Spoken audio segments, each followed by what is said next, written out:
Well, hello everybody, and welcome to the show. Happy to have you here. Hopefully, everything's working with the audio. I had to go ahead and do a real quick emergency reset on everything, so it'll be all right. I'm sure it'll be all right. But very happy to have you here. We got a few interesting bits of tidbits of news, and of course, we're going to be doing Valentine's Day on our TFT as well, which that should be fun. That should be fun. Love and all that shit. So, hey, Thundero, how you doing? I am miserable, Oh, but yeah, he told me just because, earlier he's on the chronic. yeah, I wish.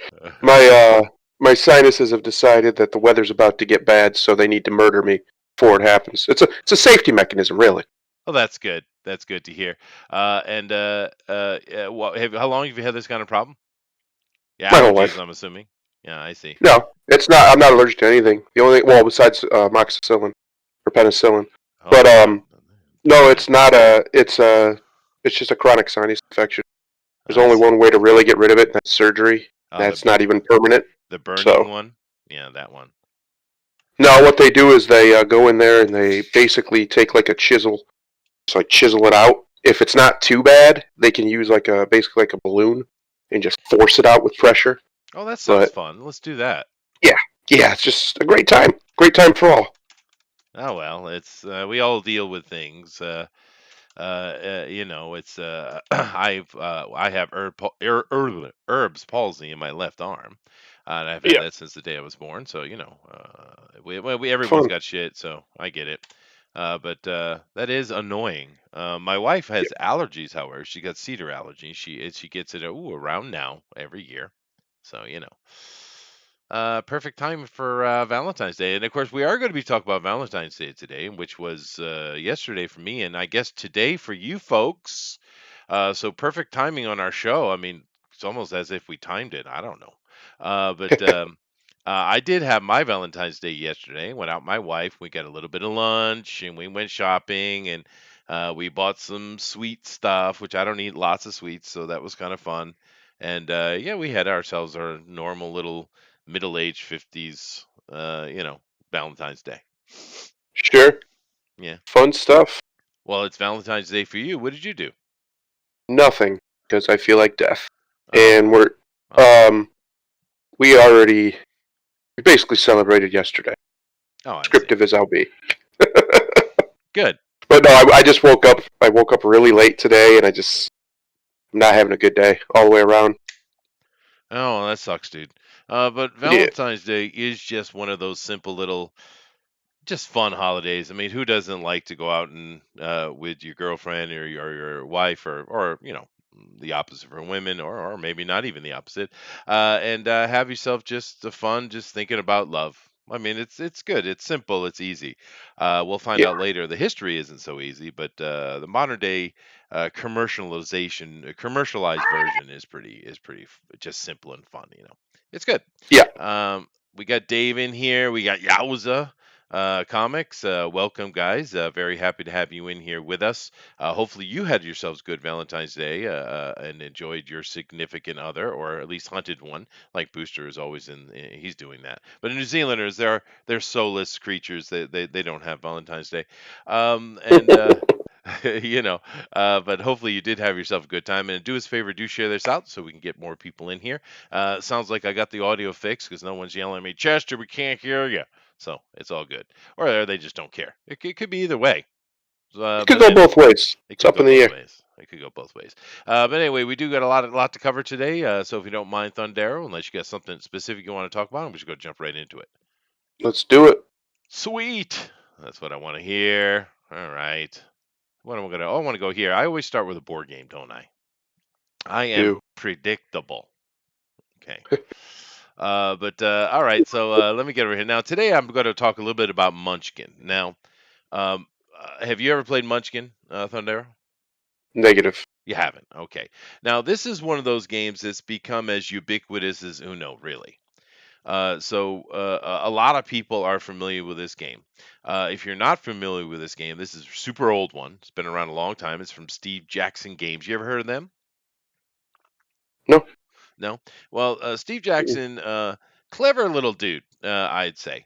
And I've seen him. He is a little dude, and he uh, he wanted to get into the role playing games and make money and get just make stuff for role playing games back in the day, and he came up with this idea of course he did GURPS and all that kind of stuff with making his own role playing game, but really where I think he shined the most, where he probably made most of his money, was coming up with these just little teeny games. He's a great little game developer, but his production value, well, how should I put this? Sucked balls.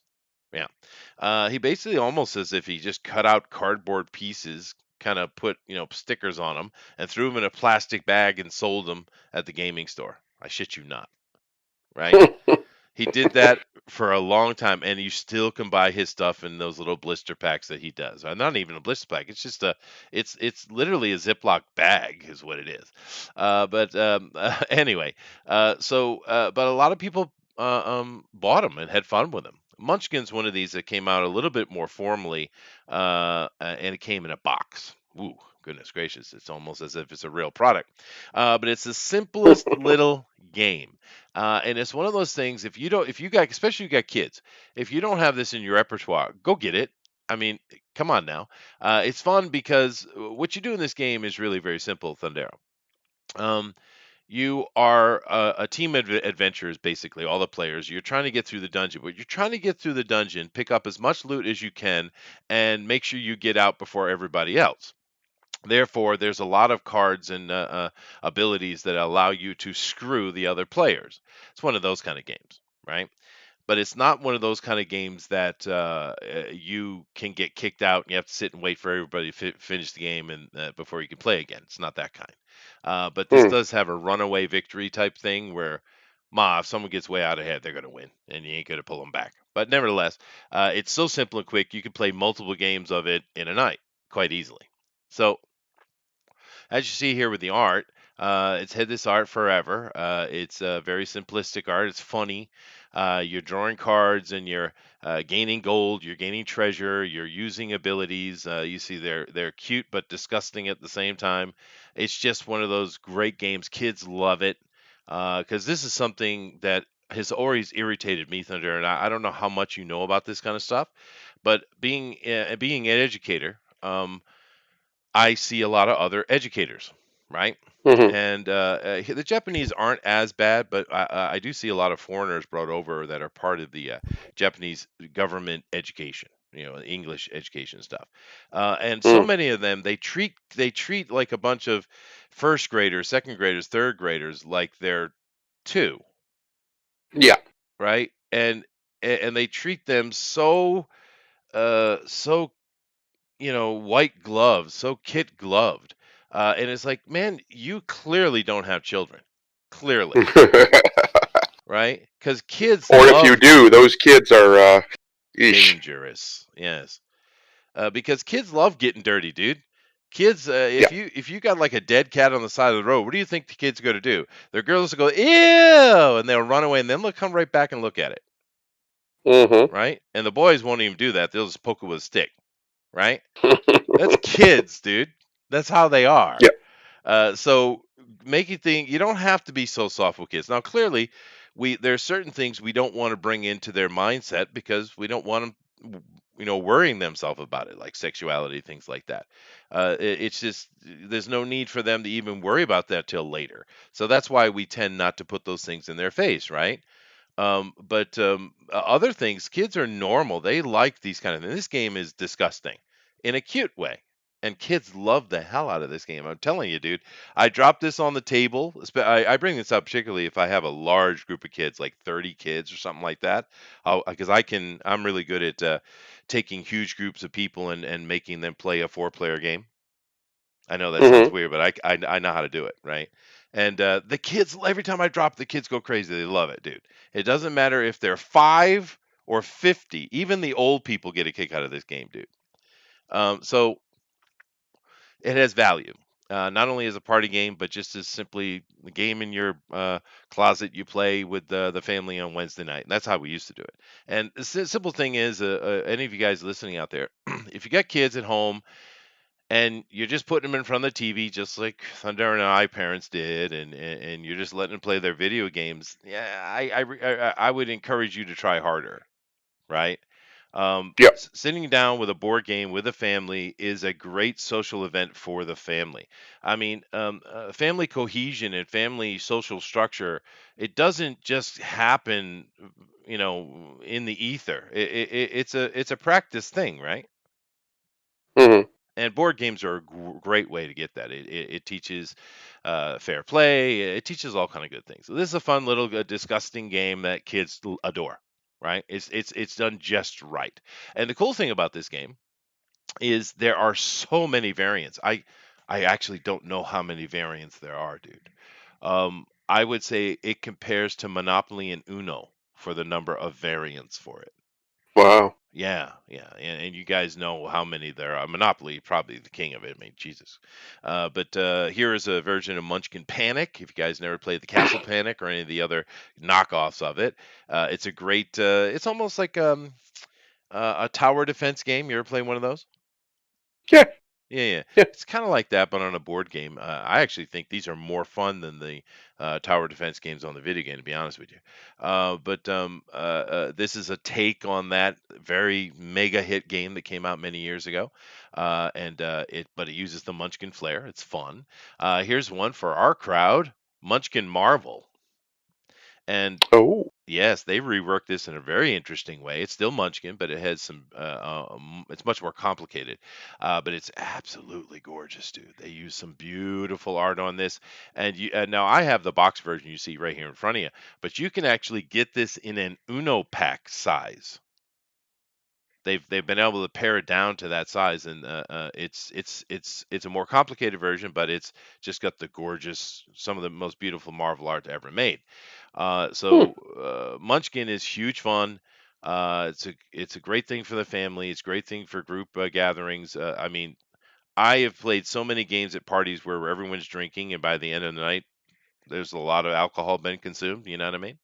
And board games just are a great thing to do in that time. You'd be surprised how much fun Catan is with a bunch of drunk assholes. But Munchkin is one of those games that plays really well. So just on my list of suggestions, this is a more generic thing. It's much more on the line of the commercial stuff like Monopoly or Uno, but it's just such a simple, fun game, and it kicks the butt. It kicks Monopoly's butt, as far as I'm concerned. Now it's hard to beat Uno because Uno is just so intuitive and so it doesn't matter. You can have a 3-year-old at the table, and they're going to get it pretty quickly, right? And everybody can play it. You can have strategy. I don't know. You play Uno? Yeah. Absolutely. Yeah, there you go. It's one of the first games I ever played. Actually, card games especially. Um, it's pretty simple and it's fun. And it is fun. And I use them in my schools because my colors, numbers, it's just because I usually give the kids about 5 minutes at the end of the class, which kind of burns over into a little bit more because I have a 5 minute gap between my classes. But and I have Hmm. like an outside area with this big old gorgeous wooden table, and the kids can sit and read or do whatever. So there's an area they can hang out, and they play Uno quite a bit because it's a quick little 5 minute game, right? And you can play huge Yeah. numbers in that as well. Anyway, moving on. I like to talk about board games with you guys, and this is a great fun one, dude. Eric says Uno, phony. Rook is the card game to beat. No, Rook is a much better game. Yeah, sure. But Uno is something you could play with a bunch of kindergartners, and they're going to get it in like 2 minutes. No, Yeah. no, It's Uno pretty has simple. value. Yeah, it does. Anyway, moving on to actual news, but check it out, guys. Just get yourself. They're cheap too. Munchkin is dirt cheap. You could pick this up for like $10. So I mean, try it out. I think you'd like it. It's a goofy, fun game. Anyway, moving on. Now this, go ahead, Thunder. Oh God. Rumor: Jared Leto could star opposite Ben Affleck in potential HBO Max adaptation of The Killing Joke. That's just what we need. That will be spectacular. That'll shake the world right there. I'm breathing. Can you tell? I learned it from my wife's Le Mans class 20 years ago. But I put in a card joke in there as well, but no one got it, I'm sure. But anyway, why? Why? Why am I hearing so much news about Jared Leto playing Joker again? Why? You can thank Zack Snyder for that because he's in his Justice League movie, Yeah, well, show, whatever it that is. that's fine. Whatever. So what? Yeah, You yeah, know, I mean, I don't got anything against Jared Leto. What the Dallas Buyers Club. I don't think I watched that. No, I didn't watch that. So I don't really know his claim to fame. I've seen him in a couple other things. Yeah, he's all right. He seems to play himself, which is modern day Jesus. So okay. yeah. You Well, at know, least who he thinks he is. well, that dude is so full of himself. But what do you got to do? He's got literally a cult follows him around. So I don't know. Well, Yeah. it's not his fault really. I What? just, I don't know, man. We don't need more Jared Leto as the Joker. We have No, the Joker he's been replaced by a far superior actor, one of the best actors of all time in oh my Joaquin God, Phoenix, he killed that dude. and he just murdered it. And there's no reason for him. He doesn't deserve a second chance at it. Period. I don't care if he got screwed over by this or that in that movie. I don't care. It was terrible. His performance was terrible. The characterization was terrible. I don't want to see him anywhere near the Joker again. Mm, He had his chance and he blew it. I don't yeah, believe in second chances when you're dealing with stuff like that iconic. really shouldn't be that hard to pull off if you're a decent actor. All the other actors before him who've done the role have done well with it. Some of them have put in the best performances of their whole career, like Heath Even Ledger. Val Kilmer, even. Yeah. And yet, this guy was just he was a joke that should have been killed. Let's put it that way. Good Lord, was it bad? No Ben one's gonna Affleck as bite on him. Batman. Some people like it. Some people didn't like it. I didn't like it. I don't think he makes a great Bruce Wayne. Doesn't make a good Batman. He No just one, just doesn't. no one's gonna bite on my Val Kilmer Joker joke. Nobody, really. For fuck's sake. So anyway, um, yeah, no, I agree with you. Jared, I don't know that it was 100% Jared Leto's fault. I think it's once again putting a German in charge of Batman. I mean, Yeah, what are you yeah. doing, right? No, Jared's a good actor. He's a really good actor. He's a decent musician, but he's just not good. He's just not a good fit for the Joker. He's just No, some people just yeah. can't do. You can't do every role, no matter what act, no matter how good of an actor you are. Some roles are just beyond you for whatever reason, and this is one of him. This is his.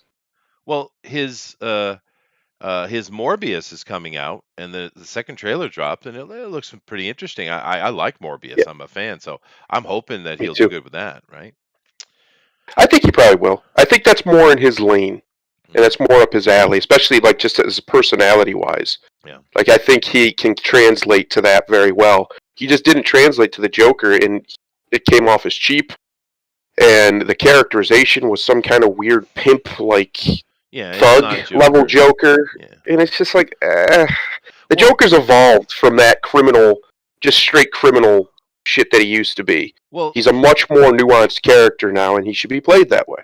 yeah, but even back then he wasn't. I mean, if you look at the pseudo origin story they gave him when he was part of a burglary and Batman came in and he fell into the vat, that Yeah, was just the pseudo origin of him. Everything you saw after that, he's never been that.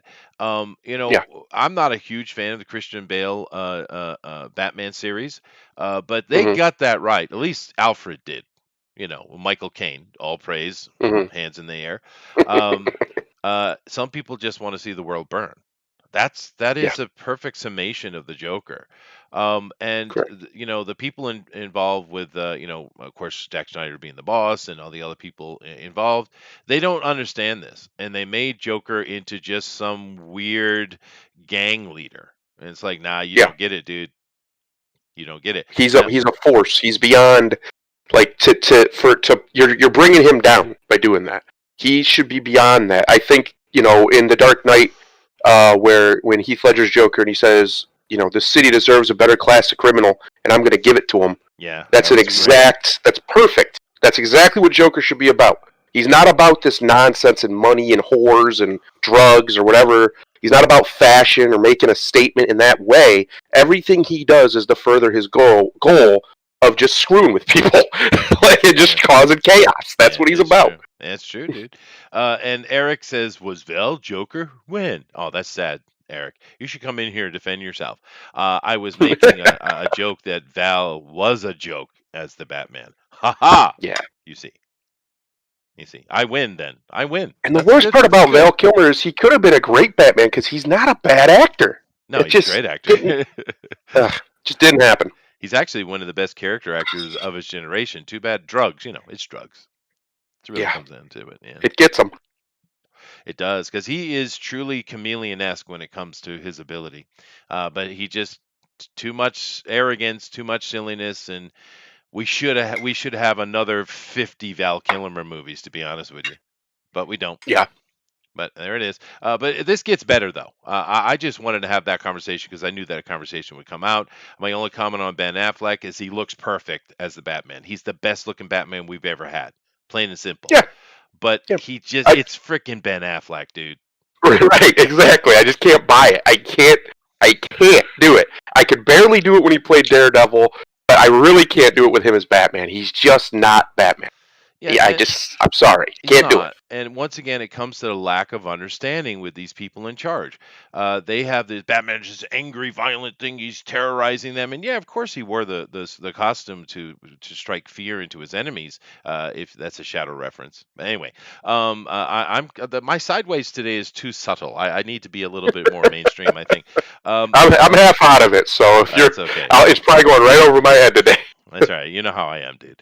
But Oh yeah, but they misunderstood it because the thing that's the most important about Batman is that he's always in control. Always. yeah. He's always prepared. It's funny they always call Superman the Boy Scout, and I get why. But actually, it's Batman's the Boy Scout. He's always prepared. He's always done his due diligence. Hmm. He's done all his studies. He knows everything he needs to know. That is the essence of Batman. And Ben Affleck, who seems to be a huge Batman fan, he doesn't get it. He just doesn't. But it is what it is.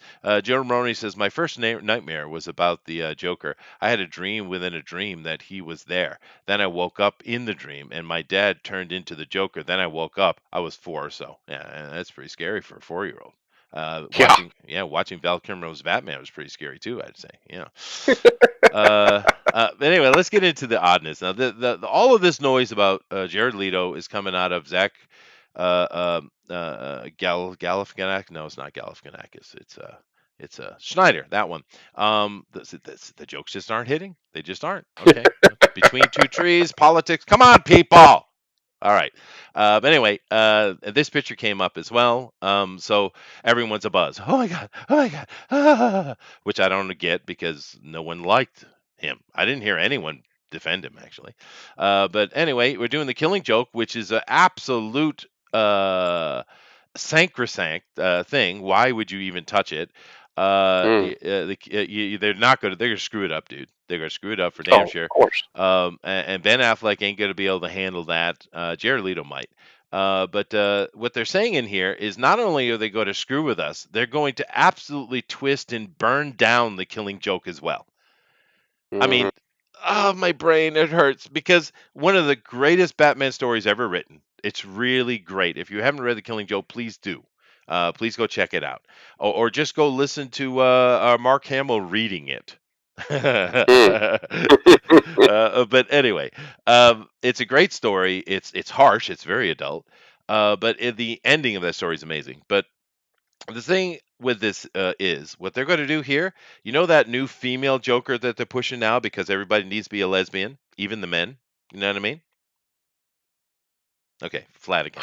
But that new character they put in uh, Punchline. This is all about her story. He's telling her story. It's not the Joker and Batman anymore. It's her story. So not only are they going to screw it up, they're not. They're making it a non-Joker story anyway.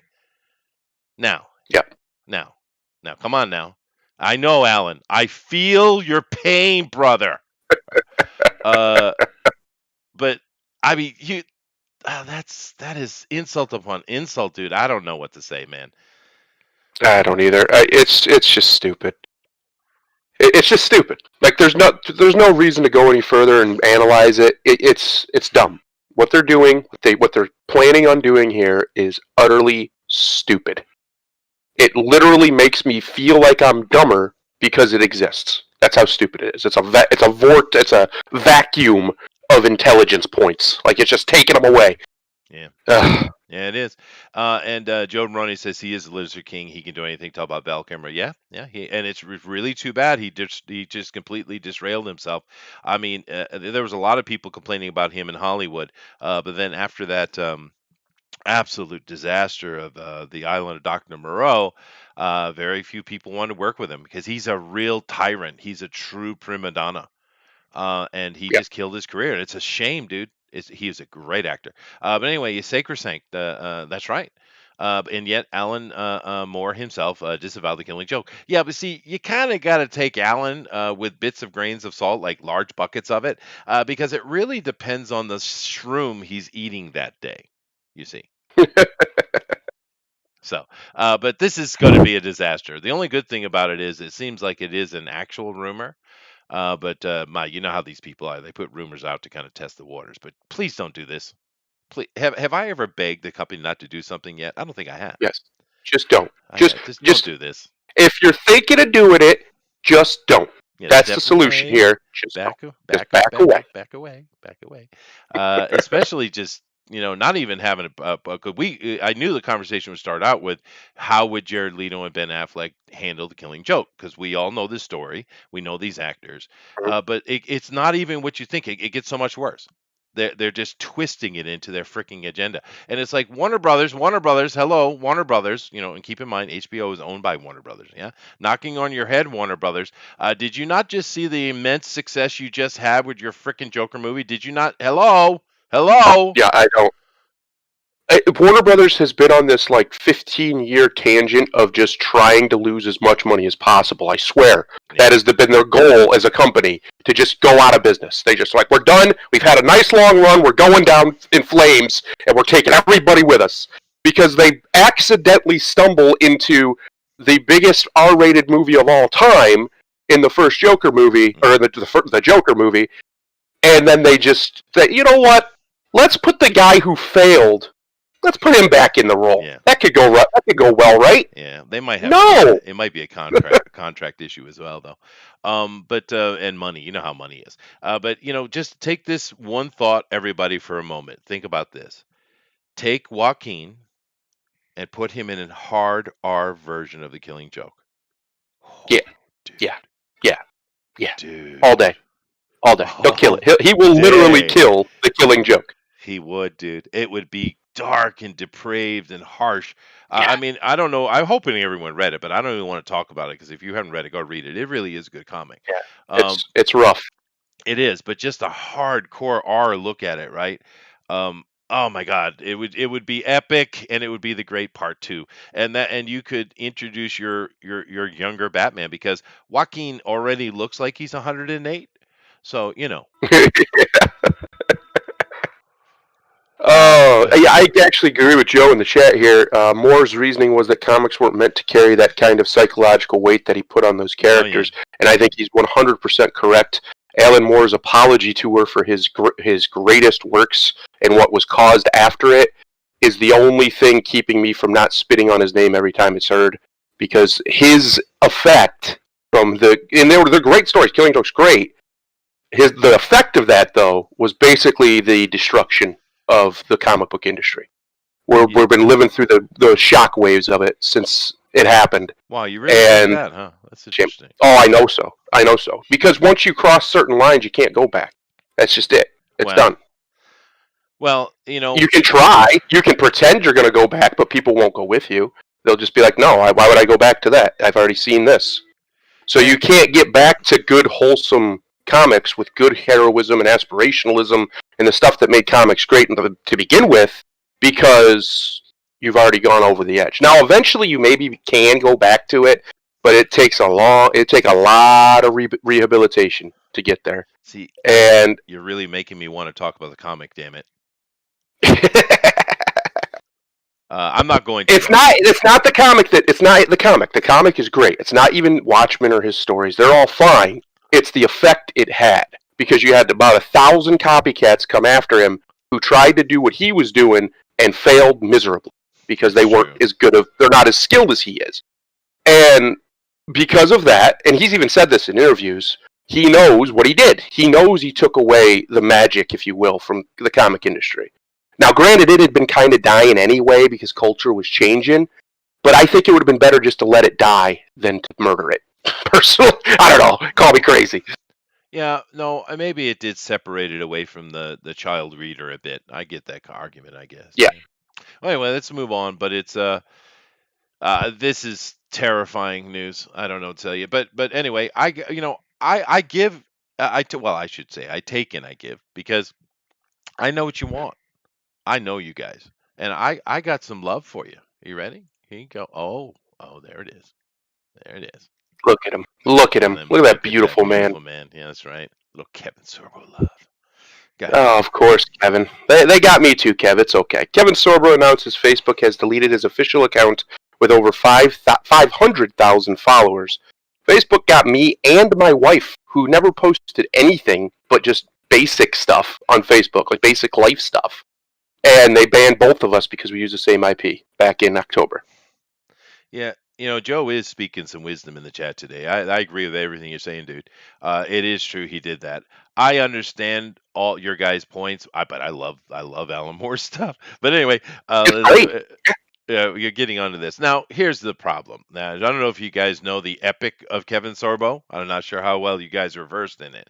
But Kevin Sorbo is one of the few rare, actually very good humans in Hollywood. Yep. This is a very good man. He's a very Christian man. He's a devout Christian man. He does the Mhm. reason why you don't see much of him these days is because he does a lot of Christian movies. Actually, he's taken his fame and he's used it to promote his religion. Now, whatever you think about Christianity and all that stuff, or maybe you are a Christian, or maybe you don't care for it, or whatever, it doesn't really matter, right? It doesn't matter at all. Yeah. He does, and he's a good person as well. Now, I know I've met plenty of Christians that are not good people. We all have. Well, this isn't one of Hmm. them. Every story I've ever heard about this guy, he's just a sweet, nice human. He just is, dude. And Yes. of course, why does he get deleted by? This isn't the first time, by the way. And the reason is because he's a Christian. He didn't say or do anything. It's not like he made some comment or stood up and had an opinion. He just that's all I can find. Do you know any actual negativity about Kevin Sorbo? Because I couldn't find anything. I've never heard anything negative said about him by anybody who isn't a complete ideological psychopath. Um, he just seems like a genuinely good man, like you said. Like not even maybe not always a nice man, but a good man and an honest man, and that's super rare in Hollywood. I think he's And mostly a nice guy too, dude. well, That he is, but I don't like. That's just my own personal thing. I don't like the word nice. I think it's a nonsense weasel word created by people to control other people's behavior. But he is a good man for sure, he is. and he what I if I had to guess, I don't know. I haven't had Facebook since October, so I have no idea what's going on over there. I can't even look at Facebook; it won't even let me. Um, he he probably was posting stuff about the election, about spoilers. It was stolen, and they just got tired of it and popped him off of there. I get it. Um, it's going to come to anybody who's left right of Mao eventually, and I've been saying that for years, and it just keeps happening. But the people who should care don't, so nothing much we can do about it. Well, Dave over here in the chat says he's Cull, and then he gives some other examples too. Dude, just stop there. He's Cull. That's right. Yeah. And that horrible, horrible, horrible B movie Cull that he was in, which I still loved him in it. I have to forever treasure, even though it is really a bad movie, because I don't know why they did this, but the um I get whoever made Kull the Conqueror, which is one of Howard's books, right? Conan and Hmm. Solomon Kane and stuff like that. He's actually during the Atlantean time. Anyway, um, they decided to do like their kind of I don't know if it was the main red. I don't know, but they decided to do a red carpet in Hawaii at like a brand new gigantic movie theater they had built, and I had got tickets for it. And before the show, they were up in there and they were giving out stuff, and they were just it was they're having a big old fun party before the movie. I don't know if you've ever experienced something like this, but it's kind of cool when they do like that. But Hmm. they also had done an affiliation with the local gaming store, board games, hobby games, D&D, miniature, just that kind of thing. They had done it Sure. in collaboration with them, and they gave away stuff too. Well, I don't know exactly how they got it, but they had gotten one of, well, many, but one of the many actual lightsabers used on the set during making of Empire Strikes Back, and there were many, right? And they one they had was Darth Vader's, and he actually had wore it in the movie during the scene where he's saying, "Luke, I am your father." That scene. Well, the lightsaber Hmm. that's hanging on his belt was that one, and they weren't just going to give it away lottery like they were doing everything else because your ticket number, right? Instead, what they did was picked a bunch of ticket numbers and had them come up front. My wife's ticket got hit.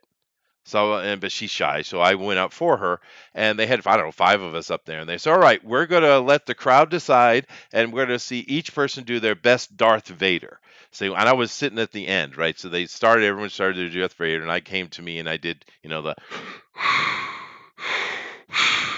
Luke, I am your father. Join me on the dark side. I did something stupid like that.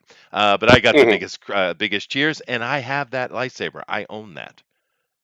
I Nice. didn't pay a penny for it. It's even got registry numbers and all the kind of paperwork and all that kind of stuff. Even photos of it in the movie and stuff. It's pretty cool, dude. It is Pretty pretty cool. cool. And it has nothing to do with Pretty Call of the good. Conqueror at all. Nothing. Nothing. Not even a little bit. Mm-mm. But anyway, No, it's a shame. Kevin's a really good man, by all accounts, and it's going to keep happening until we stop it. And the more that so-called principled conservatives just keep hiding behind their so-called principles, uh, you're just going to keep losing, and eventually you might even lose your life if these people get enough power. Because trust me, that's what they want to do. oh, they're already doing it. We're seeing it very clearly. They've given up the mask. But anyway, he put out a little tweet here. Facebook has deleted my official account with over 500,000 followers, which is not the first time it's done. They have not responded to him. They have not told him why. He doesn't know why. And this person here is proud that he wouldn't allow Kevin Sorbo in his East Coast Comic Con because he's pals with Sean Hannity, and he's a Christian, and he supports conservatives. What's wrong with Sean Hannity? I don't He's know. evil, Is he? Chester. He's an evil racist. God. I didn't know that. He's a bit hard nosed. I'll give him that. But I mean, Uh, I mean, I have my own problems with Sean Hannity, but their problems with Sean Hannity are all delusions they've made up in their head. So, yeah, yeah. I, what am I supposed to do with that? But the response is funny though. This is so funny and ridiculous. What's even more odd is I never heard of this con, nor did my booking. Aw, I didn't invite you. Okay, that's good. Imagine getting $180,000 a year to say circle back 30 times a day. He's now maybe this is what got him kicked, right? Because Yeah. this is on Twitter, but we know they're all incestuous. They're all together. They work as a unit, right? And this all circles back to the Bilderberg, because that's really what this is all coming down. It's the Bilderberg banker group that is they. I think they. You know what I think happened? I think that Trump and his clumsy buffoonic way Hmm. had stumbled into causing them money trouble, but then stumbled close into causing actual collapse of their little negative sum money system they have set up right now in the world, right? Because he was Yeah. actually trying to make things work business-like, and they don't have things work like that. Have you ever wondered how it is that most of the big companies, or even like mid-sized companies, they're always spending a bunch of money, even though they're always in debt? Have you ever wondered why that is? Hmm. And you say, okay, well, the bank's getting hit. Are they? No. Because they have a system in place, guys. The whole China thing with cheap labor, that's another part of it, sure. But the system itself is rigged. And I have a feeling that Trump just bumbled into it, I think. Or we never know. He could be an actual genius and really going at him for maybe. But Well, these unless his school records are fake, they found him from when he went to Burton, and his teacher said he's a genius, like literally a genius. Actually, IQ yeah, tests and I've stuff. heard that before. So So he might I have been don't getting know. at him. He might have been just getting at him. But whatever it is, they panicked and pulled the trigger, and now they're doing damage control. And that's really what happened, I think. And this kind of stuff is just going to continue until they either dig themselves out or they dig themselves under. I think is really what we're in the middle of. But this kind of comment right here is nothing. What's wrong with this comment? This girl is supposed to be giving press news. She's supposed to be answering questions, and all she does is say, well, I'm not going to talk about that because that's what she means. I'll circle back to that later. She's not going to cover it. She just is not transparent because they're not. Yeah. Whereas with Kaylee, little cute Kaylee, Oof. yeah, I know. She not only did she answer their questions, she was ready, dude. She'd kicked their teeth, man. Right? And she was like not only she was ready, she had it organized and prepared. She knew Mm-hmm. what the questions were going to be even before they asked them. Like that lady was the best press secretary I've ever She seen was really out of good at it. anyone. She was, because she also didn't lose her cool. Right. And I saw several times she did what Kaylee would do, and I've seen other press secretaries do this as well. But she would say, "Well, I will check with the president on that, and I will get back to you. But I think," and then she give an answer, Hmm. right? So she'll say, "I'll confirm it," but then she gave her opinion. You know why? Because that's her freaking job, right? So this is Yeah. probably what got him hammered right here. No more kids in cages. Now it's unoccupied migrant children living in overflow facilities. Yeah, hypocrisy. So once again, what's wrong with this? It's straight up hypocrisy. Um, after censoring countless conservative voices, big tech platforms are now pretending to be harmless. In truth, however, they are more dangerous now than they've ever been before. Yeah, so he's going at the big tech as he should. He's not being vulgar. I mean, the funny thing is, you got kicked off Facebook. Oh, Kevin here has well. How many Nazi Hmm. jokes have I made? How many? Right. You want to know what got me kicked off? I said a very simple sentence: women should not run the world. That's all I said. I didn't say they were evil or stupid or anything like that. They just shouldn't run the world. Well, I And hate that to was be apparently just evil hate speech that needed to ban everybody in my house. yeah, I hate to be the bearer of bad news. They already do. I know, and they Yeah. shouldn't. But actually, we had a bit of a controversy. The Japanese are kind of chuckling to themselves, but not too loudly because the Europeans were upset.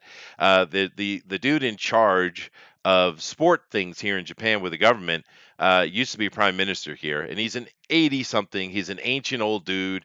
He says outrageous things all the time, but no one cares because he's just well, he was a good prime minister. We like him, and he's in charge of sports. I mean, which really is nothing, right? The sports people take care of themselves. They don't really Hmm. need that.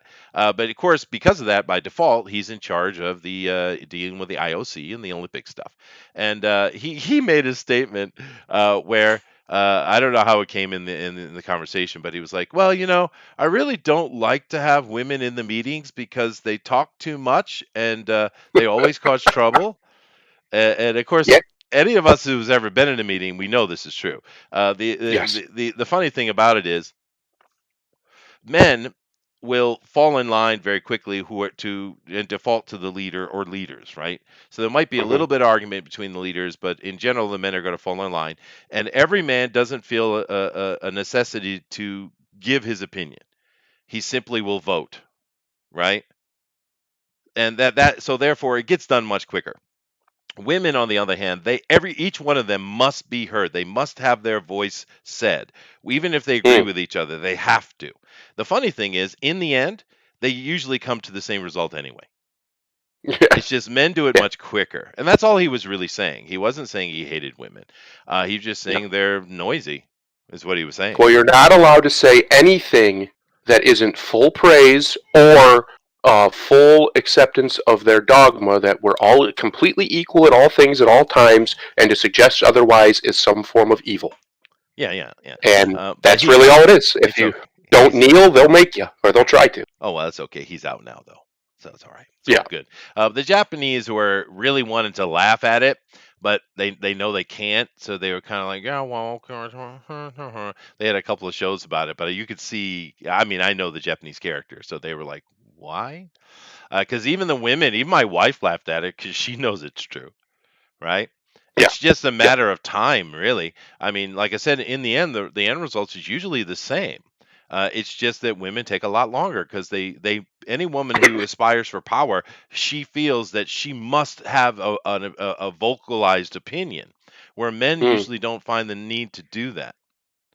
Right? I agree with him. So what do why do I need to say anything? Yeah, I vote yes or no, right. whatever. Right? It's just a difference between men and women, really. But anyway, it's funny that's connected. Boy, I'm burning time here, but that's all right. We're having fun. So let's keep going on. We're going back to the gold standard of money. No, we're not, dude. Do you know how far Hmm. away we are from the gold standard, Roger? I mean, my God, dude. We have a fiat currency. There is no money. There is no value. This is the problem. All the bankers, all the leaders, everybody knows this, and it's just an agreed upon system to move resources around. The thing that Yeah. terrifies them is that the common man will learn that. That's the problem. Yeah. All Anyway, you really need to do is look up fractional reserve banking. If mm, you don't know what that is, study it, and you will hate the financial system because it's horrible, it is horrible. monstrous. It is. It is true. Anyway, I got actually three little things here in a row that are all connected. So let's just read the headlines and not really worry about the story because it's there's an overall conversation. Go ahead, dude. Star Wars Rebels writer and producer Henry Gilroy, there's a name, attacks Gina Carano as jackbooted thug. Mm-hmm. Huh? Oh, it continues. Here we go. Sweet Gina? Yeah, go ahead. Hasbro cancels production of The Mandalorian's Cara Dune Black Series and Vintage Collection figures following Gina Carano's firing. Yeah, and keep in mind that they weren't making any money off the Disney sequel stuff at all. I mean, Mm, how many channel? I mean, it made freaking Ethan Van Sciver made him going out yeah, and showing that off and picking on Rose Tico, right? But right. with this current Mandalorian, they're selling Baby Yoda like freaking mad. But you know what the Yeah, number two seller was? You know what the number two seller was? her. Her, Yeah, not definitely. Mandalorian himself, right? Her. She was the most popular character, well, besides Baby Yoda, on the show. That's right. People loved her on that show. That's right. And so Hasbro has not been making money off of Star Wars in a while. I don't know if you know the back to this, but Hasbro stopped making or selling Star Wars, taking new Star Wars stuff that wasn't the original series long ago, because a Yeah, couple years ago, because they're not making money off this crap and it's just sitting on the shelves. So right. the companies, look what it did to freaking Toys R Us, dude. Right? Bankrupted them. It did, and Yep. Hasbro recognized that, and like, we're not taking anything other than first generation. And I don't know if this is true, but I've heard there was a rumor that Jon Favreau himself went and talked to Hasbro about letting the Mandalorian stuff come out, and they did. Right? I don't know if that's true. All right, but that rumor is floating around, and they made a ton of money, so they're happy. But what do? They're making money again off of new Star Wars stuff. They cancel it, right? And of course, we have this last little one here. Gina Carano announces new film, says they can't cancel us if we don't let them. And she is absolutely correct. Jackboot. Jackboot I don't thug. know what they honestly expected. Did they not know her? She's not going to conform. She's No. just not. Her literal one of her ring names was Conviction. Do you like? Do you get that? Like she Yeah. literally fought other women for money, and her ring name was Conviction. That means she doesn't conform. She will not stop. She won't yield. That's what she meant by that. Yeah. And she's proven it. I'm sure she had all sorts of powerful people telling her to quiet down, to shut up, to this, to that. You know, stop it. They're gonna fire you. This and that. And she's no, I'm not gonna do it. If they fire me, they fire me. I guarantee you, she said that. She knew what was coming. It was obvious what was coming. But the reason they fired her is one, stupid. Two, it's also stupid to cancel her figures. What does that prove? You just don't want to make money? That's ridiculous. It is And ridiculous. Yeah. this post here that you're showing right now, how anybody could read this, and I because I know how they think, I know how they do it, but the way to get there is just through the mountains of madness themselves. Because this is clearly not praising the Nazis or No, excusing it's what they did. it's the opposite, actually. It's funny. Yes. This is saying that by following the principles that you're doing now, which have happened over and over throughout history, is what she's saying. This is why these things happen. It wasn't the Nazis that had to beat the Jews out of their towns and get them on those trains. It was the people themselves because they twisted them to Yep. hate them. And she's talking about people being twisted to hate Christians and conservatives in America. It's quite a clever little thing. She's not dumb, dude. No, she's a She's smart not. girl. She's a smart girl. And of course, I would further this by reminding everyone that the Soviets, who they seem to love, even though Nazis and the Soviets were both a form of Marxism. I don't get it, but whatever. Yeah. Do we even want to talk about what the Soviet soldiers did in Berlin after the fall of Berlin? Do we really want to talk about that? No. No, we can't talk about that. You can't criticize communists, Chester. What do you think this is, America? Yeah. What? Or even Japan? Like a place that also doesn't like commies? What do you think this is? Yeah. No, it's kind of It's ridiculous. preposterous, one-sided villainization, demonization of the Nazis because yeah, they did some really terrible stuff, but the Soviets make them look like a day at the park. The stuff they did, and the stuff they Maybe, did yeah. for decades after the fall of the Nazis. Yeah. So it's. I saw somebody say something to the effect of, it's a failure of our education system that communism and fascism aren't looked at as both equally evil. And I said, yeah, communism's worse, far worse, at Oh least yeah. by body count. At least, sure, it certainly is. But they're both bad. I mean, it's just the Yes. Marxist concepts are bad, and then all these people who praise Marx is like clearly you've never actually read the book, nor have you even bothered to learn who he is, or his other writings, because he was an absolutely trash human being. I mean, simple Yeah. trash, right? So whatever, they're just idiots. They're just followers. That's what it really comes down to. And these powerful bankers and politicians and various people, they rely on idiots. That's their bread and butter, dude. But well, it was with Gina here. The interesting thing is, of course, she was saying the opposite. They say she's a Jew hater. Well, clearly she was defending the Jews here. And Yes. then who comes along? Who comes along? Little baby the Ben the Shapiro. Jewiest of the Jews Yeah, out there. He literally is a super Orthodox Jew. He wears the little yarmulke on his head or whatever it's called. yeah. He obeys. He follows religiously devout, religious, ethnic Jewish man comes along and offers her a job. He does. He does. Because he hates this crap. And my wife made the joke. I think he probably likes Mandalorian. I bet he does too, because he's a nerd. Oh yeah, I mean, yeah, he Ben is. is he's a big old nerd. And I love Ben Shapiro. He's a lot of fun. He's a ball buster, and he is smart as a whip. Don't you Hmm. go in unarmed against that boy. I mean, he will No, get on you. He's yeah, a smart little clever kid. And I'm telling you what, and I've said this before, a lot of people think he's going to run for some kind of politics in America someday. He's going to be the king of Israel one day, dude. I'm telling you. No, he will be. He will be the president or prime. I think it's prime minister of Israel one day. I think they've been grooming him for that. If you pay attention, when he's a rich boy and he doesn't deny this. And I mean, he was. There's pictures of him doing his little piano recital. It was like what, 6 or something like that, and freaking Larry King sitting yeah, in and the audience, right? violin too. Yeah, Yeah. yeah, yeah. But if you see what happens when he goes to Israel and how he's received, it's almost like royalty, right? Hmm. So don't misunderstand. Ben Shapiro has an absolutely stellar career ahead of him, and it doesn't involve him being on the YouTube or being in American politics. It isn't. He will be the king of Israel. Understand that. But anyway, now not only is he, of course, Jewish, and he knows she's not anti-Semitic, clearly, because she said Hmm. she's actually defending Jews here. He's also probably one of the most powerful, influential conservatives we have right now, because a lot of Republicans, Their power is on and off because they're wishy-washy. They don't stand up when they should. Even old Hmm. Ted Cruz, who does a better job of things, I have to give him credit. He does. He's still a little bit wishy-washy. But Ben Yeah. Shapiro has access, dude, and he's got more money than you think he does. A lot more. Hmm. And he's going to make a movie with her. It's like, screw you. He's just going to throw money at it and let's get a movie done. He's going to let her write and direct the shit too.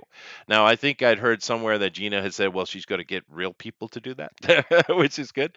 But Ben was like, screw it. Just give her money.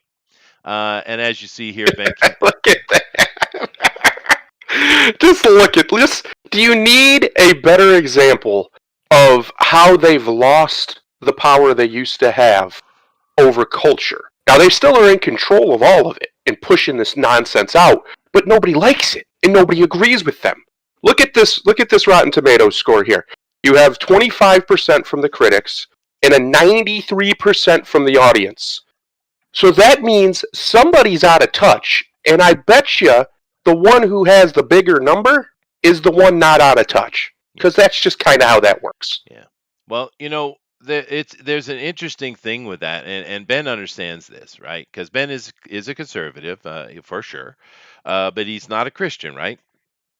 But Right. what Ben understands, and I don't understand why these Hollywood execs don't get this, because they turn their nose up at Christians at just an alarming rate these days. But the thing is, that is an enormous demographic. There's Yes. money to be made there, and Ben knows this because this is one thing about Ben, and not breaking any stereotypes. Good boy.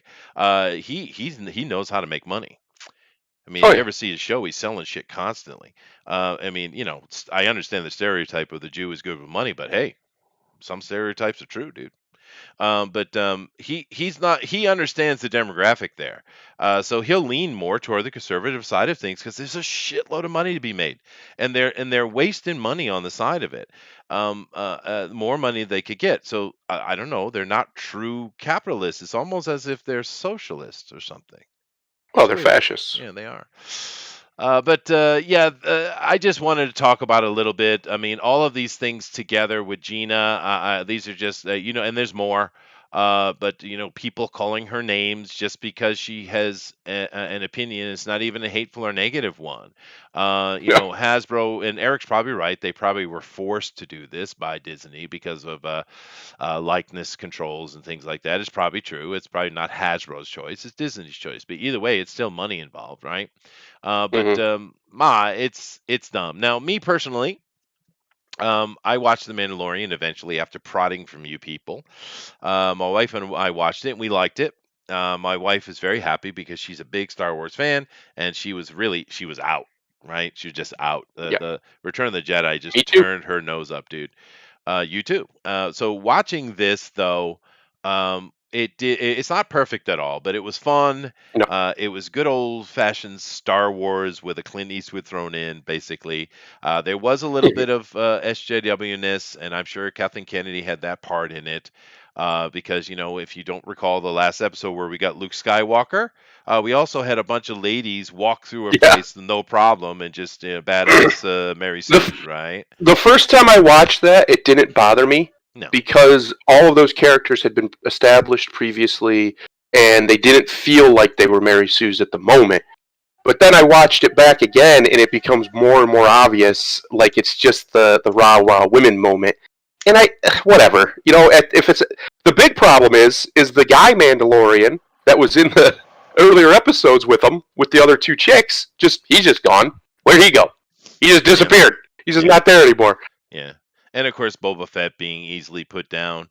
I mean, they Yeah. gave him a little comeback at the end of that fight, but it's kind of ridiculous. Boba Fett being who Well, he he's is, also, but he's also old. He's what? He's got to be it's in his 60s or 70s as Boba Fett. He's not. He's not a Jedi. He don't have the Force. it doesn't matter. Those armor are not power armor, dude. They're literally old-fashioned medieval armor, literally. There's no reason that girl would be dropped instantly. Here, I mean, the thing is with Gina, she seems like a nice lady. She got an opinion. She seems smart. She's dedicated. She's healthy, strong, etc., etc., etc. But I mean, if you take even a low-level male fighter, he's going to drop her, dude. Yeah, And she would admit this. she knows Of that. course she would. Yeah, she Just knows like that. Ronda Rousey said the same thing. Would you guys idiots? So the problem is you have to be able to sell it to us so we can believe it. Now, here's the thing with Gina, she does sell it pretty well. I'm like, okay, Yeah. all right, I'll take it. I don't need to let my brain doesn't grumble. So good. That's why people like her because it's all right. Here's a woman that we believe actually could kick some ass. And if you Hmm. look at the way she fights, it is in a way that would be successful for her, right? Hmm. But that other out of nowhere Mandalorian girl who we don't even know, she's I'm sure she's somebody, but we don't even know the character out of nowhere. All of a sudden she's badass, and it's like it didn't track, right? Whereas I Katie think what Sackhoff they were tracked well. trying. Well, Katie Sackhoff's also established. She's She been is. her character's been in other stuff. So, um, I think what they were hoping for. I don't think it was so much a Mary Sue type deal with her with that other character. It was just that they were hoping that okay, she's a Mandalorian too, so people will just accept that she's a badass, like all the other Mandalorians have been that they've shown. I don't know if it was a political thing. It might have been. I have no idea. Or if it was more of that. But that last scene where the four women are just dominating everything, that was clearly pandering. And you know Well, what? I yeah, don't care because it's so was okay. the Luke Skywalker thing. Well, So, sure, sure. Well, this is the reason I mentioned it because I was trying to get to a point. And of course, keep in mind at the same time, Pedro's getting his ass kicked. But yeah. then we get Luke, and we're all like, "No, no, really? John, hey, John boy, hey, John boy." Right? We got it. Gave us Luke Skywalker. The internet went crazy, pissed off Kathleen Kennedy and all the High Republic people to the nth degree, which shows their Mm-hmm. colors, doesn't it? 100% Mm-hmm. that they're hating on the fans enjoying themselves. But I thought at the moment, I even said it to my wife. I'm like, I bet you John had to give him the Mary Sue women's moment in order to get Luke. I said that. Mm-hmm. But after the Probably. fact, we find out that oh no, clearly not. Kathleen Kennedy then had no clue he was putting Luke in there. He did that on the download, dude. Right? Um, so Mm-hmm. so Or what? maybe he did it. Maybe they did it as a preemptive thing, right? Maybe. So it was like he knew what he was going to do, so he's like priming the pump a little bit, Yeah. giving them what they want. But again, when I first watched it, it didn't bug me No. because those characters were established beforehand, and they have been badasses the whole time. So it's not like they just showed up or they just, they were always badasses or whatever. I don't. Obviously, that's not true. The Mandalorians are well trained; they're the best trained fighters in the Star Wars galaxy besides Jedi or Sith. So Well, and they're enemies it eventually. doesn't it didn't pull me out of the show is what I'm saying. Not Well, really. well, Like it was a pretty cool scene, but I know but the back of my brain knows that it was just what it was there for, right? right, Why it was in there. and the it was interesting with the Jedi showing up because the Mandalorians and Jedi are traditional enemies. I mean, that's kind of why the Yes. Mandalorians are Mandalorians. That's why they have Beskar armors to deal with Jedi. But Yep. nevertheless, the thing that popped into my head was this. I all of a sudden noticed that oh, hold on, Mandalorians surrounded by only women. My Yeah. brain noticed it at that moment because Yep. they went over, right? But that doesn't matter. The point was that this character is beloved. People really enjoyed her. They like her better than the Mandalorian, dude. She's literally Yep. the most popular human character in the Mandalorian, and these guys show you very clearly they don't care. Yeah, they just don't care, dude. Well, whatever. Anyway, but it is time though. It is Oh time. yeah. Yeah. Are you ready? Oh, I'm ready. And I hope you guys are ready because and we enjoy talking about these things, but we do like to do TFTs from time to time as well. And especially when we have something interesting to talk about. And of course, well, we do. We got something interesting today, and it's Valentine's Day. So I think because of the order of things we're doing, I'm going to go first, and then I'm going to let Thundero go because he has something to talk about too. Hmm. But I think just because I'm going to talk about Valentine's in general, you're going to talk about Valentine's related stuff. So let's do it like that. And mine is brief. I'm not going to go crazy. I could have done an hour and a half presentation today. I could have. I could have. Is that a threat? Is that a threat? Was it? Okay. Anyway, here we go, guys. So let's go ahead and get into the TFT.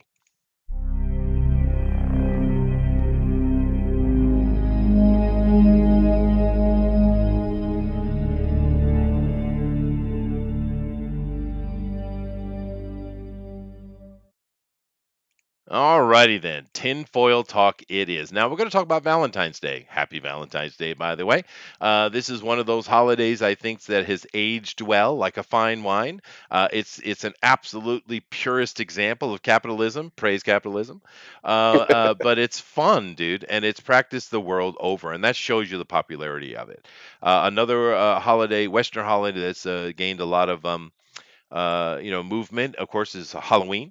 Now, both of these holidays do have some religious context to them, but in modern time, there's no religious connection at all, not even much cultural context. Therefore, anybody can celebrate it because it's just fun. Whereas Christmas, you get people will practice certain aspects of Christmas, mainly, the secular sides of it, but it's nowhere near as easily widespread as Halloween or Valentine's Day. So the question is, where does Valentine's Day come from? Now, of course, most of you probably in your head immediately popping up about this fella, Saint Valentine. But there's a problem, a little bit of a problem, and the problem is there were many people called Valentinum. There were many, and there were many priests that were martyred or killed. That were named Valentine as well. There isn't a singular fellow at all. Matter of fact, there seems to be accounts of up to as many as five of these early Christian preachers or priests being murdered. Now, do keep in mind from our Bible conversation that we talked around the year 300 or so, there was a lot of hatred and killing of Jews. It was quite popular, not Jews, excuse me, Christians. It was quite popular, particularly amongst the Jews. And then you started seeing Caesar's pushing back, and it's like, all right, now we got to knock this off. We shouldn't be killing people. Let's let's back it up. And they started kind of modernizing in a way, and then Constantine turned it to his advantage, right?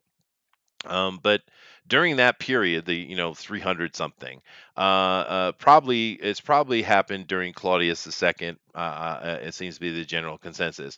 There were two Valentinum priests that were killed and martyred, and it seems to be ironically both on the February 14th, which I find that incredibly suspect. But nevertheless. Later, around the year 500 or so, the Pope at the time made just I guess they picked one, but in general, just Valentine as becoming a saint and canonized him. But keep in mind that he had nothing to do with love whatsoever, not even a little bit. He was a murdered martyr for Christendom, therefore he was made a saint. And his miracle, because you have to be able to perform miracles. The miracle that I saw mentioned is that somehow while he was in jail, the jailer had a blind daughter, and he made her see. He healed her blindness, Thundero. Good, Yeah, good. good man, good man. But anyway, how does that connect to the modern holiday of Valentine's Day? Well, not at all, right? It has nothing to do with it whatsoever, right? But around the 14th to 15th century, things started getting connected. And I'll come back to why things had kind of been twisted the way they were. But this is really where modern day Valentine's is coming out of. It's coming out of Geoffrey Chaucer. And there's even some Shakespeare, later Shakespeare references as well that kind of tie into the whole love thing. But what Chaucer was doing in a couple of things, particularly in the Parliament of the Fowls here, he was talking about the spring lovebirds and the idea of spring and the Easter festivals and the spring festivals and stuff, having to do with love and of course new babies being made and new marriages and all that kind of stuff, and he actually mentions Saint Valentine in this particular poem. And it became more and more popular, St. Valentine's Day, and it kind of led into our modern day. Now, I'm not going to get on the modern day stuff because you guys know what modern day Valentine is. I want to think about more of where it came from. There are a couple of things. It's not linked in specifically. There are two things here. You have Beltane.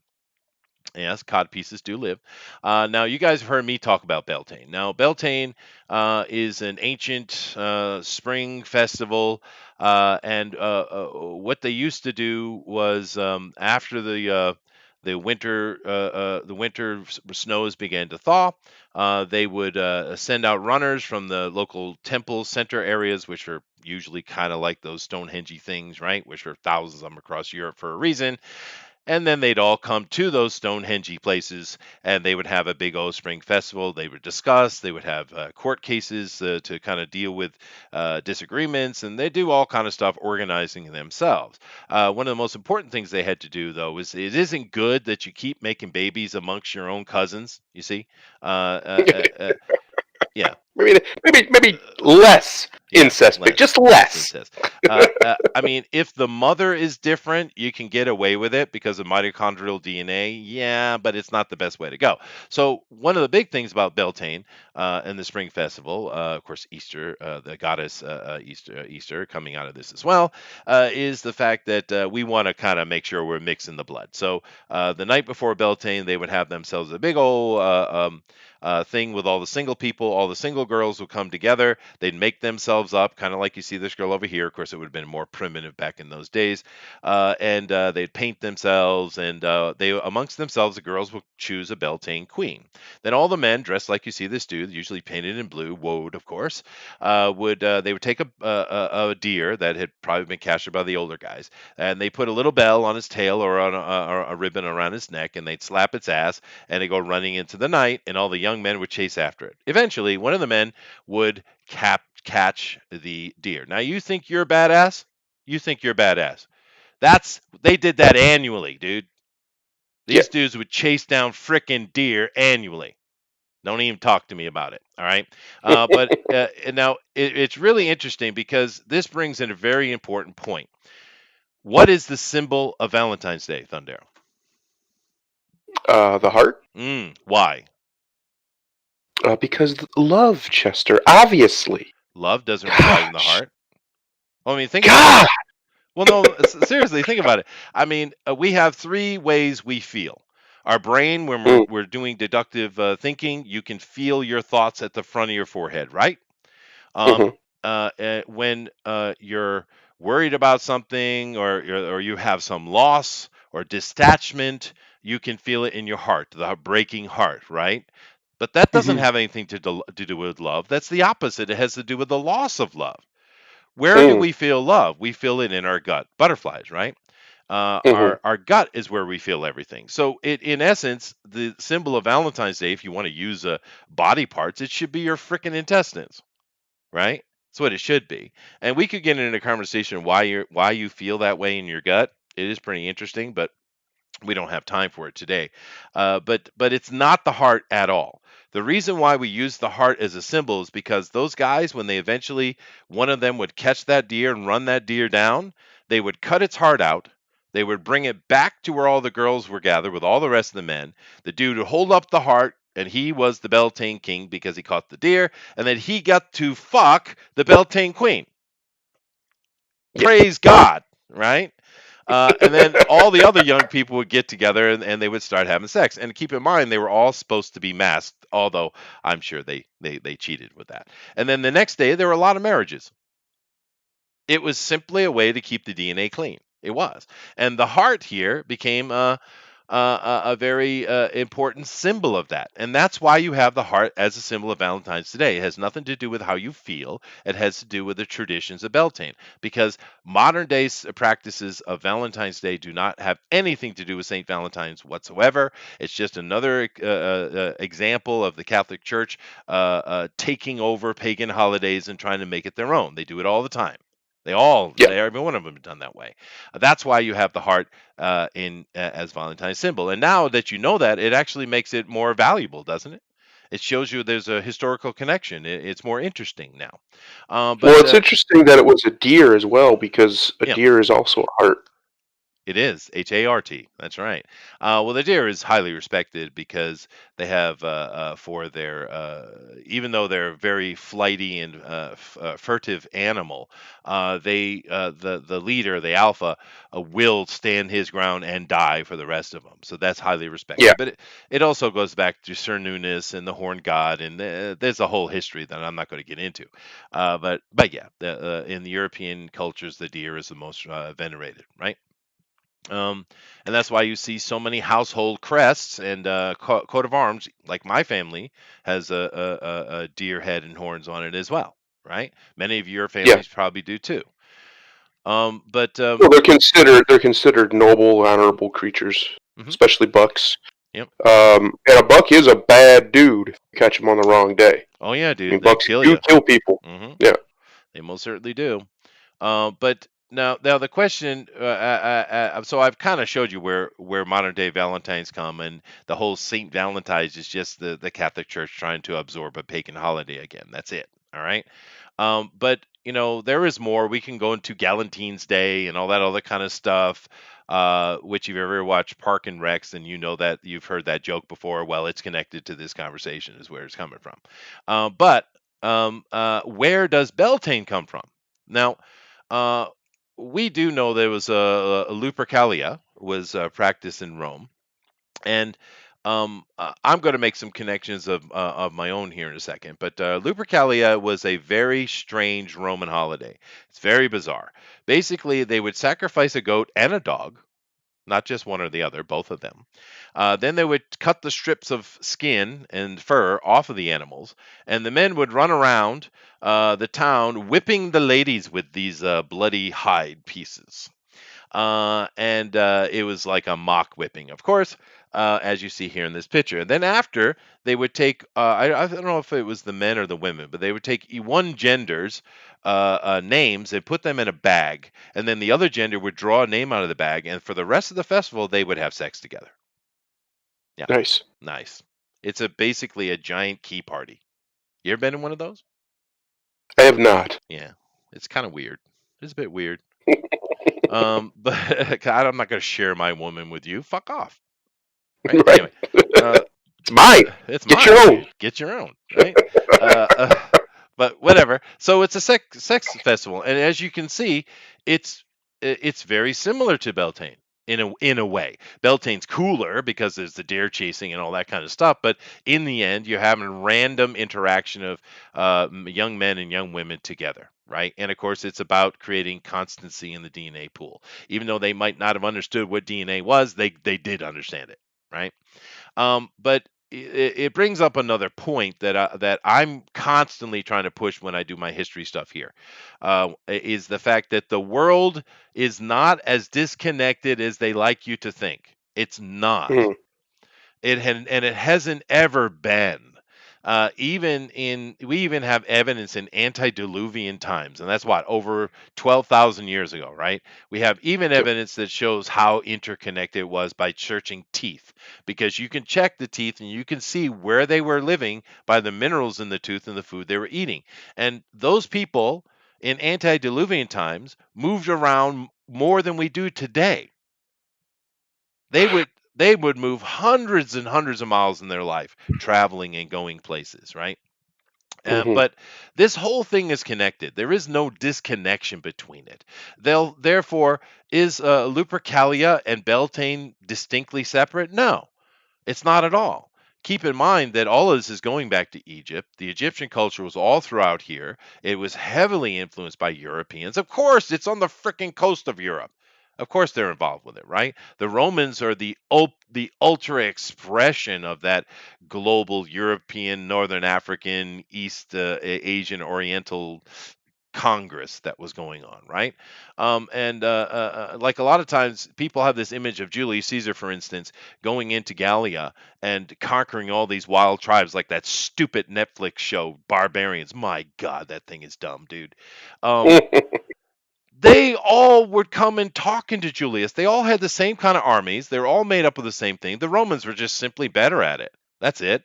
But they Yep. weren't barbaric at all. They all were the same modern level because they all traded and communicated. When he went into Brittany, there was basically one king that really was like, I'm not having it. And it was because of he was snubbed by the Roman Senate for various trade deals and stuff like that. The majority of the Britons were happy to fall under Rome because it gave them better trade rights, dude. That Right. it's not at all as you imagine. This is all connected. So is Beltane from Rome or is Beltane from Egypt or somewhere else? seeing as these days we're starting to understand that Ireland is actually one of the oldest places we know. Shockingly, it could be from Ireland. It originally it could be, right? But these practices are found all over the world. I don't know if you guys are aware of this, but most cultures not too long ago were practicing sex festivals. Now, Hmm. don't you feel left out? Yeah. Because we don't do them anymore, Thundero. We don't do them anymore. No. Yeah. Uh, Unfortunately, we don't. no. Well, we Uh, still do. We just don't call them sec. We don't. They're not holidays anymore. Now they're just big concert festivals. And yeah, people go there to get back to have sex, or college kids with spring break. Like that's about. Let's quit pretend. It's about having fun. It's about getting laid. That's what it's sure. about. Of course it is, dude. Of course. And what's wrong with that? That here's the thing. This is Nothing. one of go ahead. No, no, you're fine. I was just saying nothing. Nothing's wrong with that at all. Nothing at Young all. people should be doing those things as long as they're being as responsible as possible. Yeah. And this is one of the negative things I would put on the Protestants. There are positive things on the Protestants, though. So Yeah. I was kind of give and take from my point of view. But the Catholics are nowhere near as rigid as that. They're just really anti-birth control, right? Hmm. But the Protestants are anti-sex in many ways, and that doesn't make any Hmm. sense. If you've ever read the Bible, and you would think they would have, how many times does the Bible tell you go out and make babies? How many times? It's literally the first commandment. And it's full of those kind of commandments. And the Yeah. interesting thing in the Bible, it gives a clear declaration, because men are supposed to have as many wives as they can afford. Because if you're a successful man, your DNA is better, right? Even though they're not thinking Right. that way, a successful man will make better babies, and that's ultimately what we want.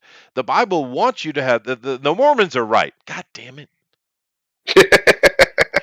But they are, because the Bible is a polygamous book, guys.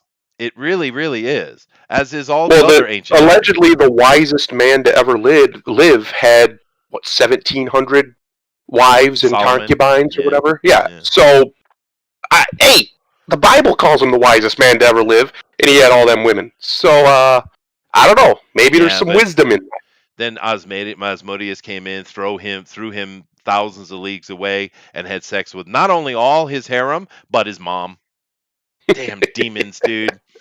But that's another conversation there. But these kind of sex festivals have been around a long time. The Bible is not against it; it's very pro. Matter of fact, one of the restrictions is very clearly put in the Bible, as well many other religious texts, is that priests should not drink of the vine, meaning don't drink alcohol, because they're Mm, priests, and they should only have one wife because they need to dedicate their life to the church and helping people. Therefore, they can't be too busy and distracted by multiple wives. They should only have one. Now, I don't know where the Catholics came out of. Well, I do know. It comes back to the Galileans, which has nothing to do with a place called Galilee, by the way. But the Catholics are so screwed up. But it is really bizarre the Protestants hack on it, especially because, like I said, so many cultures have sex festivals. But anyway, yeah, I hope you enjoyed your Valentine's Day. I hope that you were able to enjoy your significant other. mm. Yeah, that's always fun. But that's Valentine's Day. So now we're going to transition a little bit, and Thundero's going to take over, and he's going to talk about some things that have happened on Valentine's Day that are quite famous. Go ahead, Thundero. Some very famous things. One thing that probably everybody's heard of, even if they might not even know what it actually is, they've at least heard the phrase St. Valentine's Day Massacre. Yes. And it's actually happened in different ways, different places. But the one that the Americans especially would be most have most knowledge of, was the one in Chicago in I believe 1929. And basically, this was the height of the Chicago mob, and it's at its power, which some people would say never actually went away. They just became politicians. That's another topic. Um, the Chicago mob was ruling that area of the world, really, as far as criminally, with Al Capone and the others. And he sent, I believe it was 9 men dressed up to go kill other people and one of his rivals on that day, and they massacred a whole lot of people. Um, and it was called the St. Valentine's Day Massacre. Mm. because it was on Valentine's Day, February 14th, 1929. I believe it was 1929. He sent them in, and they went and did what they do. And our lovely law enforcement and government, even though everybody knew who did it, everybody knew who ordered it. The only thing they could ever catch that guy on was tax fraud. So you know. But let's see. You have other events too. I'm just going to list off just some important stuff that's happened on February 14th. There is the legendary historical account that Chester mentioned of Emperor Claudius, I believe, Claudius II, Yeah. killing the one of the many Valentines, or as we would pronounce it, Valentines. He actually allegedly did this at least twice in the same year, Yeah. or in the same time on February 14th, on the same day. And which is very odd. It's very odd that just happened to happen, or maybe he did it intentionally. I don't know. It was 3 years separated. Yeah, 3 years separated, and that's pretty strange. But he did, according to the records. He had a man, which we would, like I said, we would call it Valentine. It was probably Valentino or something like that. And he was a priest, a young early church priest, and he had him killed. At least one, and then again later on another one with the same name, he had killed on the same day. Popular. And that is where one of the legendary origins of the holiday come from. The martyrs, both apparently named Valentine, and there was others too, like Chester mentioned, because it was a very popular name. It's a good name. It's a great name, Valentine. That's where it started. But there's been other stuff, other kind of crazy stuff that's happened. Another thing that happened very recently, as far as historically goes, during World War II, the continuation of the firebombing of Dresden was on Valentine's Day. This was the real Valentine's Day massacre. What the Allies did to that German city was evil, and no one should ever excuse it. They massacred a whole city for basically nothing, other than to send a message to Stalin to tell him that, hey, we can do this, in case he decided later to get out of line, which, guess what? He decided later to get out of line anyway, so they murdered all those people for nothing. Oh, Adolf. Oh, boy. Yeah. Well, it's a shame. It is shameful. If you actually look up pictures of Dresden after the bombing, it's something straight out of a sci-fi movie. I mean, it is absolutely destroyed. Yeah. And just for the name Valentinum, just a curious little thing. What it means is the court's representative. Interesting name, isn't it? So we do see it pop up often back in those days, and I'm kind of wondering if it was an actual name or it was a title. It might have been a title, but a lot of names were back then, especially. Yes. Like the emperors, especially. Most of their names were titles. That's right. Yeah. Another things that happened, less tragic things. Arizona became a state on Valentine's Day in 1912. That's the most tragic. Jesus. The old Bismarck, one of the greatest battleships ever constructed by Nazi Germany and by anybody really, was commissioned on Valentine's Day in 1939. Let's see. There's some other stuff too. Some very interesting stuff. Alexander, I cannot pronounce his name. Solzhenitsyn, I think is how you pronounce that nonsense. Russian. He was officially banished from Russia during the Soviet era on Valentine's Day. I believe it was in 1979. Let's see. Where did my thing go? Here we are. Oh, if you go way back far enough, James Bradley, the astronomer, discovered that the Earth wobbles on Valentine's Day, or at least he presented that discovery. There's all sorts of different things. A lot of different stuff has happened on Valentine's Day, but for some reason, even though we associate the day with love and sex, it with a lot of bloodshed. A lot of really bad stuff has happened on this day. The wobble connects, though. The wobble connects? That was a sex joke. Oh. Yeah. Ha ha ha. Which leads me into a great segue. Ray Thiela says, Chester, how about you live stream from the next Kanamara Matsuri? Dude, the Kama Sutra is tiring. Just spoon, dude. Just spoon. All right. Sorry about that. It was a public service statement. Another thing that literally how we're talking right now and how everybody's watching us, this was a prototype of it, and the genesis of it would come from it, or this was the genesis of it. A man everybody's heard of, old Alexander Graham Bell, filed his patent for phone on Valentine's Day Oh, back in the 1800s. Him and the other guy whose name escapes me, they filed it on the same day, but he technically did file his first, and the Supreme Court granted him officially the title of inventor of it because of it. yay, Alexander. Good old Old Alexander. old Alexander Graham Bell, what a chap. Oh, what else Yeah, did we have? The original Dracula film, with Bela Lugosi as the star, came out on Valentine's Day in 1931. That's nice. kind of hilarious It when you think is. about it. It is. It is. Just all kinds of stuff. I mean, it's a pretty interesting day historically. Um, just all different things have happened. Let's see, what do we got here? There was another one, and now I've lost it, of course, because my wife's in here distracting me.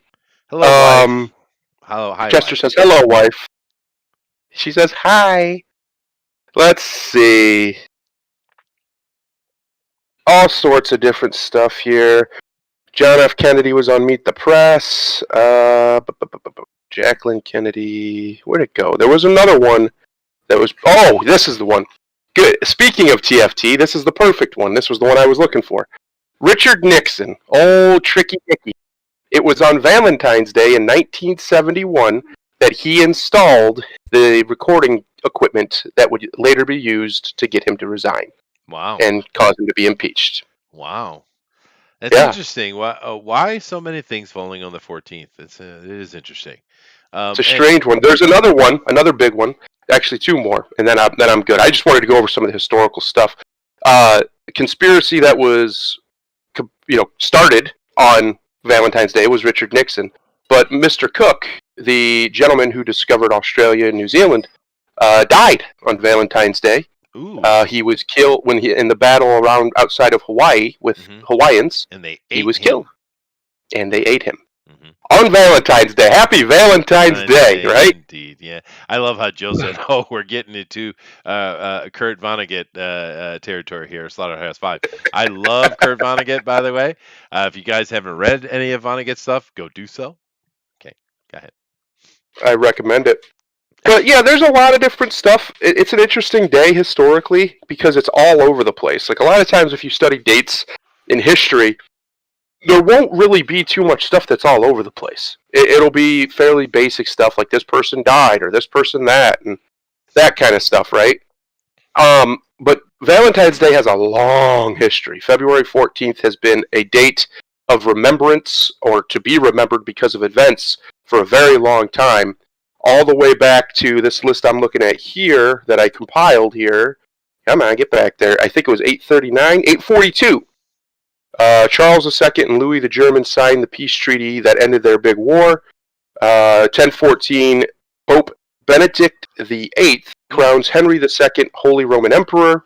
Oh, And then Pope Gregory VII excommunicates Henry IV for the first time in 1076. wow. The Holy Roman Emperor Henry IV. You know, Here's the one. This was the other one that was the conspiracy. In 1349, 900 Jews are burned alive in Strasbourg and similar number banned from the city after being blamed for the spread of the Black Death. mm, yeah. Yeah. They've been on them Jews for a while, dude. Oh, Uh, yeah. they have. But yeah, we've got a couple of things here in the chat too that's interesting. Of course, Greg the Hammer Valentine. That's right, baby. Yeah. Cupid, the reason for the season. No, Joe. But it would be an interesting talk about Cupid, though, and the history of it. People don't really understand the story of Cupid, and it certainly doesn't belong on Valentine's Day, dude. No, it's more in line with Thundero's stuff. Mhm. Nixon was never impeached. Neither was Trump. Unpopular opinion: Vonnegut's best was Galapagos. I enjoy Vonnegut's stuff in general. I think it's just he's good, really good writer.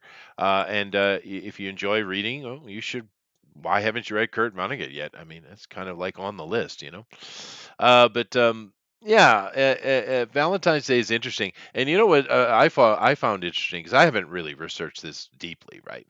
But I found it interesting that the Catholic Church keeps referencing the 14th for some reason. I wonder why. Yeah. I bet you there's a deeper meaning there, dude.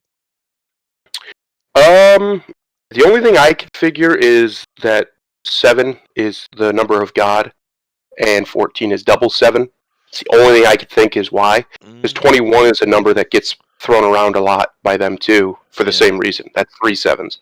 So Yeah, I don't maybe know. it could be half of a normal February as well. I don't know, but Hmm. I bet you there's something deeper there. I bet you I should probably take a minute and look at that because I bet you there's something deeper there.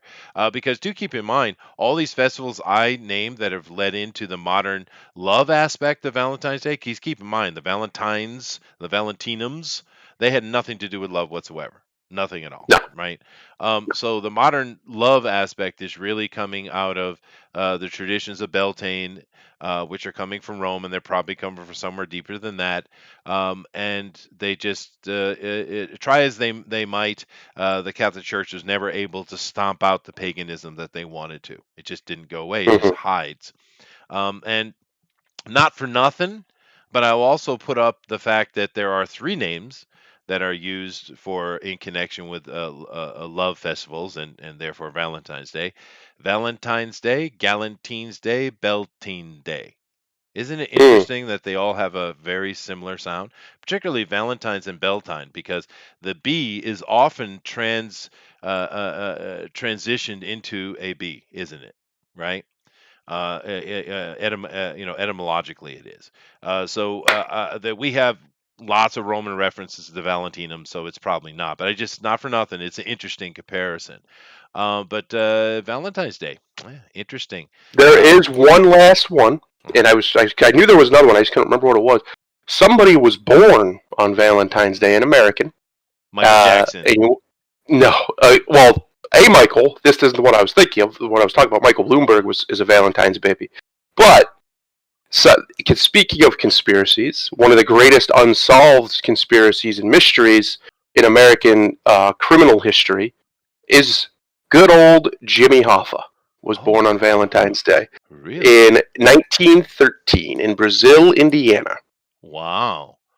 Yep. Oh, Jimmy. Where art thou now? Um, Nobody knows. Nobody knows. Well, Geraldo Rivera was on that though. He was on that. Um, but it's also interesting. All these love festivals I mentioned are spring festivals. So those things are Yes. happening April, May, right? Like May Day. Hmm. Several of these festivals, depending on the country, actually were all a May Day thing. Others are more April, like you have Easter these days. So they're not even connected with the middle of winter at all. But yet they have become connected to the middle of winter. So it is interesting. I bet you there's something about February 14th, and I should suss it out, dude. But Mm. nevertheless, it is time to go. I got to get myself a shower and get in. I got a long day's work. You guys are going to have a nice sleep, bedtime time, hopefully with a nice warm body next year. And yeah, so happy Valentine's Day to you guys. And Thundero, why don't you go ahead and take us out of here with the most beautiful massacre namaste you can come up with, sir. Beautiful massacre. Oh, I would say there's one thing that everybody needs to remember: that love is not the opposite of hate. No. Love is the opposite of obsession. Mm. Love is the opposite of lust. Hate has no opposite. Hatred is a neutral, just like fear. But it is Valentine's Day, and in the West, especially, and really all over the world now, we celebrate it as a day of love.